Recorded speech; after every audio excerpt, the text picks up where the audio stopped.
Hello, my name is Carolina, and today I'm going to talk about Alzheimer's disease.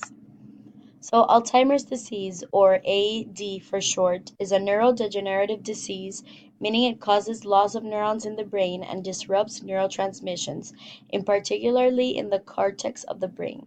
AD is irreversible and it progressively destroys memory and thinking skills.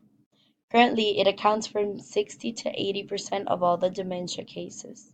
The symptoms of Alzheimer's usually begin to appear in adults over 60 years old. So, Alzheimer's has several different symptoms that differ depending on the patient, but most patients do develop these symptoms. There are several, as you can see, such as depression, hallucinations, mood changes, but the most common symptoms are memory loss and the inability to retain new information or make new memories. So, to understand how Alzheimer's works, we need to look inside the brain. So, neurons are the cells that transmit communication throughout the brain. They are responsible for three things: communicating with each other, carrying out metabolism, and repairing themselves. Although the cause for Alzheimer's is not completely understood, there are two abnormal structures that are thought to be disruptive of all three of the nerve's essential jobs. These are called beta-amyloid plaques and neurofibrillary tangles. These play a critical role in blocking communication among nerve cells and disrupting processes that the cells need to survive. As the damage they cause spread, cells eventually die, causing irreversible damages to the brain. So, to go a little bit more into detail, plaques are accumulated protein and cellular materials.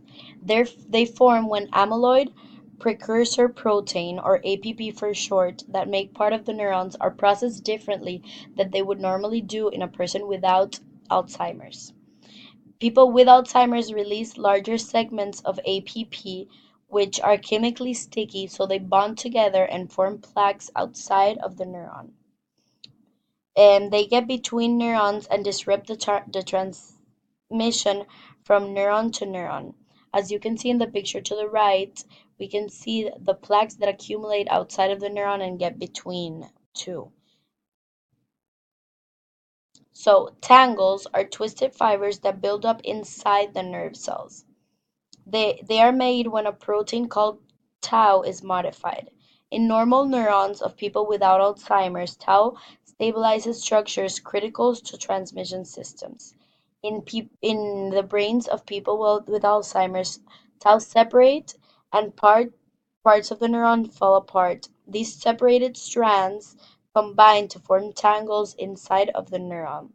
They disable transport systems and destroy the cell, and eventually die, causing memory loss.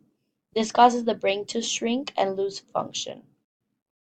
So, in a PET scan done on a person with a normal brain versus a person who has Alzheimer's, we can see that the brain function is very different.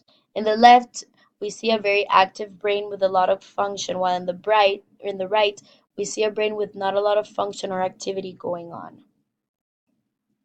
In terms of size of the brain, we can see a normal brain versus a of someone with Alzheimer's, and we can see that the brain of someone with Alzheimer's is much smaller because the brain shrinks due to this disease. So, Alzheimer's is likely to develop from multiple factors such as genetic, lifestyle, and environment. Those who have parents, brothers, sisters, or any close relative with Alzheimer's are more likely to develop the disease. Researchers believe that there is no one single cause for Alzheimer, but they have found some genes and genetic causes that are linked to increased chances of developing the disease. So one type of Alzheimer's is called the sporadic Alzheimer's, which is the most common. It's called the late onset Alzheimer's. In this type of Alzheimer's, people who develop to inherit the apolipo-E gene with E4 allele, or even two of these if they inherit one from each parent, are at a higher risk of developing Alzheimer's. Apolipo-E is responsible for breaking down beta amyloids, but the E4 allele seems to be less effective in doing so. So patients that have this allele are more likely to develop plaques. The other type of Alzheimer's is familial AD, which is very rare. In this type of Alzheimer's, dominant gene is inherited that speeds up the progression of the disease. So scientists have found two genetic causes that are linked to early onset Alzheimer's. One of them are mutation in the PSEN1 or PSEN2, which are in chromosome 14 and chromosome 1 respectively, and they have to do with how AP is processed. Another genetic cause is having an extra chromosome 21, in other words, people with Down syndrome. This happens since chromosome 21 is responsible for the production of APP. So increased expression of APP can cause an increased plaque buildup. So, unfortunately, there is currently no cure or way to stop Alzheimer's progression, but there are a few drugs and therapies that can help treat symptoms. Currently, there are five prescription drugs that are approved by the FDA, but there are several other drugs and different types of treatments, therapies, and even clinical trials that are not approved by the FDA.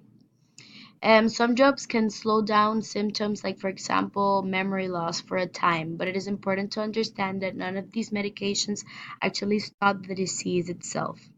Most medicines work best for people in early or middle stages of Alzheimer's, where their Alzheimer's is still under control and not at its worst. So finally, AD is a very serious and impactful disease. There are 4.5 million people in the United States that have Alzheimer's, and altogether 44 million people worldwide that are living with this horrible disease.